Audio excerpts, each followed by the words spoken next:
আসসালামু আলাইকুম। আমি নাহিন মুনকার। বর্তমানে পড়াশোনা করছি বুয়েটের এনসিই ডিপার্টমেন্টে। আমার কলেজ ছিল হচ্ছে নটরডেম কলেজ। তো সলভ ক্যাম্পের পক্ষ থেকে আমি আরেকটা ভিডিও নিয়ে আসছি। সেটা হচ্ছে কমপ্লেক্স সার্কিট সলভের উপরে আমি আর কি একটা প্রবলেম দেখাবো। আসলে কমপ্লেক্স না, দেখতে কমপ্লেক্স। আর এটা আমরা করব হচ্ছে মেশ অ্যানালাইসিসের মাধ্যমে। সো এখানে মেশ অ্যানালাইসিসের একটা ভালো একটা অ্যাপ্লিকেশন দেখা যাবে। আর আমি যে প্রবলেমটা আর কি নির্বাচন করছি সেটা অ্যাকচুয়ালিতে প্রশ্ন ব্যাংকেরই একটা প্রবলেম। সেটা হচ্ছে বুয়েটের 21-22 সেশনে আসা 3 লুপের একটা সার্কিটের প্রবলেম। হ্যাঁ, তো এটাও লিখে দিচ্ছি। তো সামনের দিকে আগাই। দেখো, আমরা প্রবলেম সলভের আগে জাস্ট মেশ অ্যানালাইসিসটা একবার রিভিউ করে নিব। তো মেশ অ্যানালাইসিসটা আমি ফার্স্টেই বলে রাখি, এটা নতুন কিছু না ভাই। মেশ অ্যানালাইসিসটা আসলে কি, আসলে হচ্ছে তোমার কেভিএলেরই একটা ক্যালকুলেটেড একটা ফর্ম, ঠিক আছে?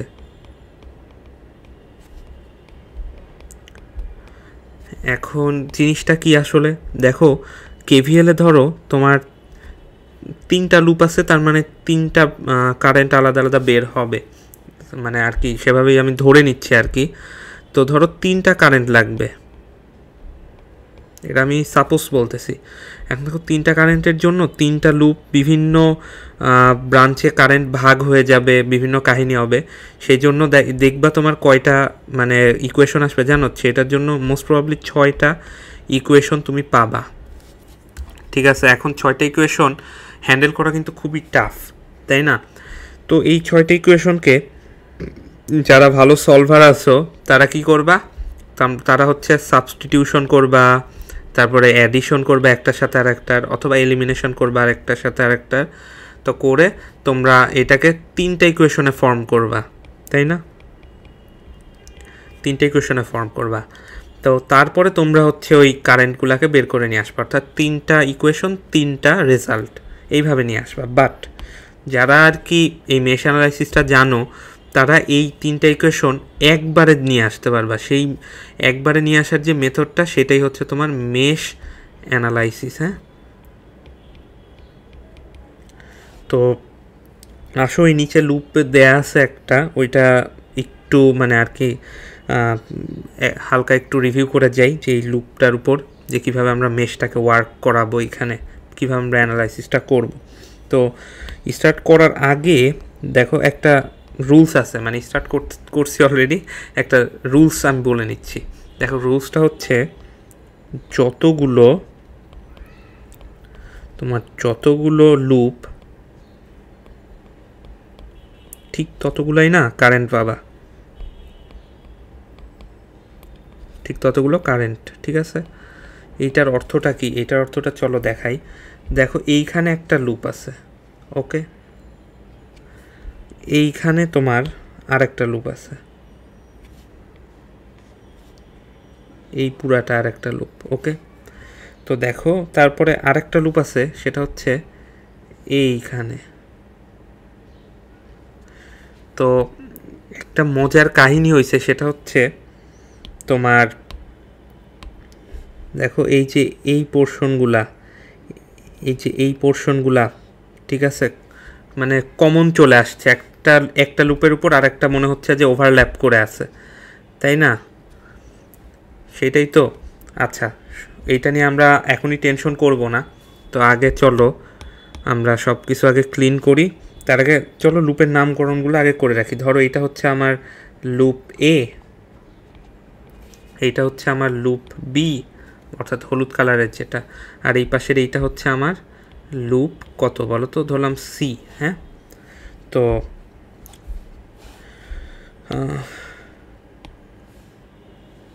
ক্লিন করে নেই।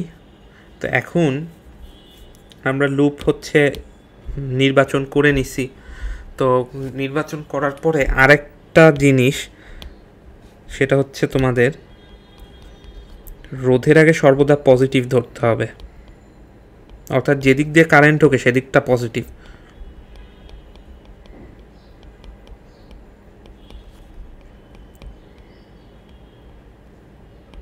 Current passing side.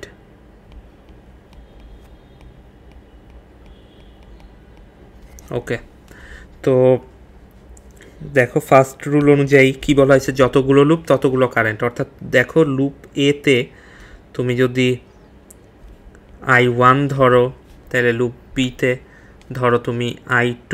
এখানে ডিরেকশনটা ম্যাটার করে না, আসলে ক্যালকুলেশন করে সব মানে বের হয়ে আসে। তুমি একটা চাইলে ক্লকওয়াইজ নিতে পারো, আর একটা অ্যান্টি ক্লকওয়াইজ, এভাবেও নিতে পারো। সবগুলাই যে সেম ডিরেকশনে নিতে হবে এমন কোনো কথা নেই।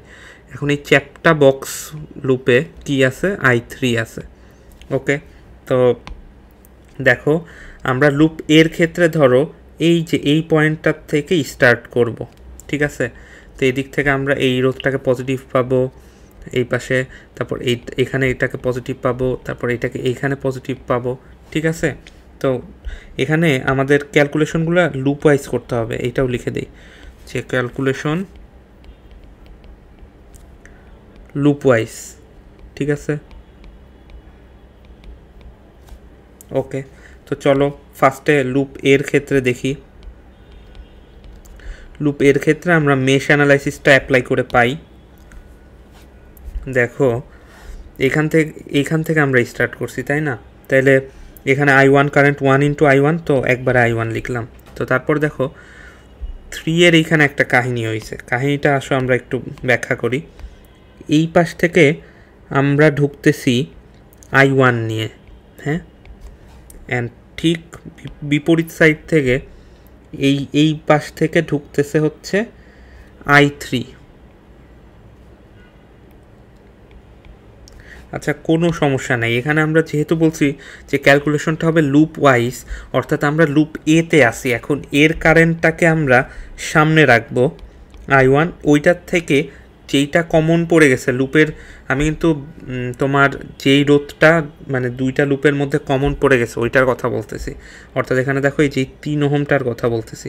তো এখন দেখো এইটা আমরা যেহেতু লুপ এ থেকে কাউন্ট করতেছি, তাইলে কি হবে এই ক্ষেত্রে তোমার যে কাহিনীটা হবে সেটা হচ্ছে I1টাকে আমরা আগে রাখবো, সেটার থেকে I3টাকে বিয়োগ দিয়ে দিব। আর এখানে তো রোধের ভ্যালুটা ছিল 3, তাই না? তো এইটা হয়ে গেল। এরপর দেখো 1-এরও ক্ষেত্রে সেই কাহিনীটা ঘটছে। আবার আমরা ঢুকতেছি এই পাশে I1 নিয়ে, বাট তোমার এই সাইড থেকে I2 আবার এই দিকের থেকে মানে বিপরীত দিক থেকে ঢুকার ট্রাই করতেছে। আচ্ছা, সমস্যা নাই, ওইভাবেই আর কি আমরা জিনিসটা লিখব যে 1 ওহম তো 1 গুণ দিতে হবে না। এখানে দেখো তোমার কি হবে, এই পাশের থেকে I1 থেকে আমরা I2টা বিয়োগ দিয়ে দিব, যেহেতু আমরা লুপ এর থেকে কাউন্ট করতেছি। আর এইগুলার সবগুলো সামেশন ভ্যালু 0 হবে। তো এইটাকে হচ্ছে ক্যালকুলেট করলে কি আসে, ক্যালকুলেট করলে ধরো আসবে হচ্ছে তোমার কত, I1 প্লাস 3I1, তারপরে হচ্ছে I1 minus 3I3 plus 3I1 minus 3I2 is equals to 0। তো এরকম করে ক্যালকুলেশন করে একটা আমরা ইকুয়েশন পাবো, ঠিক আছে। এরপরে আমরা হচ্ছে loop B and loop C এর মানে ক্যালকুলেশন করে, ঠিক আছে, ক্যালকুলেশন করে আমরা এরভাবেই আরও 2টা ইকুয়েশন পাবো। সেটাকে আমরা ধরো 2 আর 3 হিসাবে নামকরণ করতেছি। তো এখন তোমার এই 1, তারপরে হচ্ছে 2 অ্যান্ড ফাইনালি 3 নাম্বার, এই 3টা ইকুয়েশন সলভ করে তুমি 3টা কারেন্ট পাবা, অর্থাৎ I1, I3 আর I2।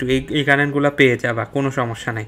আর এই যে এই মধ্যবর্তী যে ভাইগুলা ছিল, ঠিক আছে, একটা ছিল I1 মাইনাস I3, তারপরে আরেকটা ছিল তোমার I1 মাইনাস কত I2।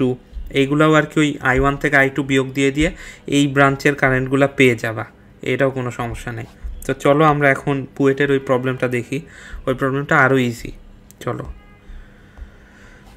তো দেখো প্রথমে আমরা প্রশ্নটা পড়ি। প্রশ্ন কি বলছে, চিত্রে প্রদর্শিত, ভাই চিত্রের দিকে আগেই তাকাও না, একটু মানে জটিল লাগবে, ঠিক আছে। আগে আমরা প্রশ্নটা পড়ে নিই। দেখো চিত্রে প্রদর্শিত 6 ভোল্ট ব্যাটারির মধ্য দিয়ে, অর্থাৎ এইবার আসো 6 ভোল্ট এইটা মার্ক করি। 6 ভোল্টটা হচ্ছে এইটা। 6 ভোল্ট ব্যাটারির মধ্য দিয়ে প্রবাহিত তড়িৎ I1 আচ্ছা আচ্ছা, তো দেখো প্রবাহিত তড়িৎ I1 মানে ওরা বোঝাইতে চাইছে কি এইটার মধ্য দিয়ে আমরা I1 ফ্লো করাইছি। ওকে, এখন আরও একটা প্রশ্ন চাইছে, প্রশ্ন কিন্তু শেষ হয় না। দেখো এছাড়া বর্তনীর এ ও ডি বিন্দুকার মানে বিভব পার্থক্যটা বের করতে বলছে। আচ্ছা, এ ও ডি বিন্দু হচ্ছে এইটা এ, এইটা ডি, এই দুইটা পয়েন্টের বিভব পার্থক্য বের করতে বলছে। ওকে, কোনো সমস্যা নেই। তো আমরা এখানে লুপগুলো আগে বের করবো। আচ্ছা, লুপগুলো বের করার জন্য এই যে মধ্যকার কানেক্টিং পয়েন্ট না, এটার একটা নাম দিই, চলো এটার নাম দিচ্ছি পি। ওকে, তো দেখো এইটাতে নিচের বি পি সি, এই যে বি, এই যে পি, এই যে সি, এইটা নিয়ে একটা লুপ গঠিত হয়েছে, সেটা হচ্ছে বিপিসি। ওকে, এখানে I1 কারেন্ট ফ্লো করে, তাইলে এইটাতে ধরো আমরা ফ্লো করাই I2, এইটাতে ধরো ফ্লো করাচ্ছি আমরা কত I3। ওকে, তো এখন লুপ ওয়াইজ আমাদের ক্যালকুলেশনটা করতে হবে, তাই না? তো ফার্স্টে চলো আমরা এই যে এ পি বি এই লুপের কাহিনীটা আগে দেখি। অর্থাৎ এ পি বি লুপে মেশ অ্যানালাইসিস প্রয়োগ করে বা অ্যাপ্লাই করে কি পাই দেখো। 3-এর ক্ষেত্রে পজিটিভ এই পাশ দিয়ে ঢুকতেছি আমরা, তাহলে এখানে কারেন্ট হচ্ছে I2, তাহলে 3 × I2, তারপরে হচ্ছে এই পাশে হচ্ছে পজিটিভ, এই পাশে নেগেটিভ। ওকে, এখানে 1টা গুণ করতে হবে না, এইখানে যে কাহিনীটা হবে সেটা হচ্ছে আমরা বুঝতেই পারতেছি। দেখো আমরা ঢুকার ট্রাই করতেছি এই সাইড দিয়ে, বাট I1 ঢুকার ট্রাই করতেছে উল্টা সাইড দিয়ে, অর্থাৎ আমাদের I2টা থেকে I1টা বাদ যাবে। ঠিক আছে, তো আসো তোমার লিখে ফেলি I2 - I1। ওকে, আর ঠিক একইভাবে আমরা ব্যাটারির হচ্ছে নেগেটিভ সাইড দিয়ে ঢুকবো, তাহলে এখানে -2 = 0। এটাকে একটু ভেঙে সাজায় লিখলে যে জিনিসটা হবে সেটা একবারে লিখে ফেলি, 4I2 - I1, আর 2টাকে আমরা ওই পাশে নিয়ে যাই, তাহলে 2 হয়ে যাবে = 2। এটাকে আমরা একটা ইকুয়েশন দিয়ে দেই, কোনো সমস্যা নেই। তো এরপরে আমরা হচ্ছে দেখো আরেকটা লুপে যাই, সেটা হচ্ছে এই যে বি, এই যে পি, এই যে সি, এই লুপটাতে আসি। বিপিসি লুপে মেশ অ্যানালাইসিস প্রয়োগ করে কি পাচ্ছি দেখো। বিপিসি লুপের ক্ষেত্রে ফার্স্টেই আমরা দেখো এই যে 1 ওহম যেটা আছে, এই 1 ওহমের কাহিনীটা দেখতে পাচ্ছি, ও মাঝখানে কমন পড়ে গেছে লুপে। তাইলে ওর এখানে আমরা যেহেতু বিপিসি লুপ হিসাবে কাউন্ট করতেছি, I1টাকে সামনে রাখবো, মাইনাস কমন পড়ছে হচ্ছে I2 এর সাথে, I2টা বিয়োগ দিয়ে দিব, এইটা লিখলাম। তারপর হচ্ছে আবার এই পাশে দেখো 6-এর ক্ষেত্রে একটা ঘটছে, আমরা ঢুকার চেষ্টা করতেছি এই সাইড দিয়ে, বাট তোমার I3 যে জিনিসটা আছে, I3টা ঢুকার চেষ্টা করতেছে এর অপোজিট সাইড দিয়ে। তাইলে এই জিনিসটাও আমরা এভাবে লিখে দিব যে বিপিসি থেকে কাউন্ট করতেছি, তার মানে I1টাকে আমরা সামনে রাখবো, মাইনাস I3টা হবে ইন্টু 6, অর্থাৎ এখানে তোমার 6 ওহম ছিল, ওইটা গুণ করলাম। এইটা আবার নেগেটিভ সাইড দিয়েই আমরা ঢুকবো, তাইলে এইটাও হবে -6 = 0। এইটাকে একটু সাজায় লিখলে যে জিনিসটা আসে এটা হচ্ছে 7I1 মাইনাস, এখানে একটাই I2 আছে না, মাইনাসে হবে, হ্যাঁ -I2, আর গুণ করে -6I3, আর 6টাকে আমরা ওই পাশে নিয়ে গেছি। তো দেখো এইটাকেও আমরা একটা ইকুয়েশন দিয়ে দিলাম। ঠিক আছে, তো দেখো এরপরে হচ্ছে আমাদের আরেকটা আর কি লুপ আছে, সেটা হচ্ছে এই যে ডি পি অ্যান্ড সি, অর্থাৎ ডিপিসি লুপে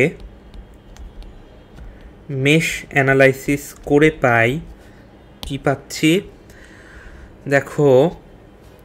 ফার্স্ট অফ অল আমরা ডিরেকশনটা দেয়া আছে এই বরাবর, হ্যাঁ এই বরাবর, তো আমরা এই বরাবর ঢুকতেছি 4I3, ওকে আমরা সিঙ্গেলই পাইছি, ওকে নিয়ে কোনো সমস্যা হয় না। দেখো 4I3, এরপরে আমরা পজিটিভ সাইড দিয়েই ঢুকছি, তাহলে এটাকে +4। এরপরে দেখো আমরা এই যে এইখানে কাহিনীটা হয়েছে কি, আমরা এই দিক দিয়ে ঢুকার চেষ্টা করতেছি 6 ওহমে, বাট অপোজিট সাইড দিয়ে I1 ঢুকতেছে। তাইলে এই ক্ষেত্রে আমরা ওই কাহিনীটা লিখবো যে 6 ইন্টু, কালো কালি দিয়ে লিখি, 6 ইন্টু I3, আর যেহেতু আমরা তোমার I3 এর লুপটা থেকে হিসাব করতেছি তাইলে I3 আগে থাকবে আর ওইটার থেকে বিয়োগ যাবে হচ্ছে I1, তাই না, ইজ ইকুয়ালস টু কত, 0 হয়ে যাবে। তাহলে এটাকে একটু সাজায় লিখি, এটাকে একটু সাজায় লিখলে যে জিনিসটা আসে সেটা হচ্ছে 10I3 মাইনাস 6 I1, হ্যাঁ এখানে I2 নাই, ওকে, আর এই 4টাকে ওই পাশে নিয়ে যাচ্ছি।